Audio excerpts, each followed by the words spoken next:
একটা ভিডিও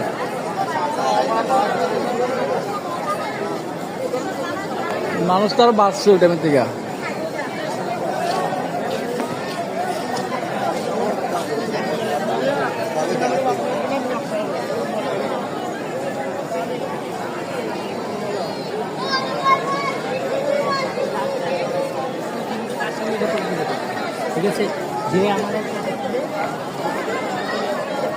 অনেক মানুষ বাঁচছে না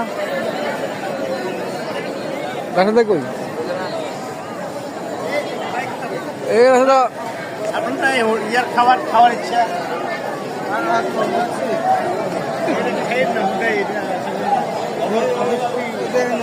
দিব নাকি তাহলে রাত্রেবেলা একটা প্রসেসিং হয়ে যাবে ওই থেকে দেখ যেহেতু মানুষ পুরো হয়ে যাবে আমরা বারবিকিউ লাগতো না আমি খালি বাবুর চিড়ে নিয়ে দিলে বলে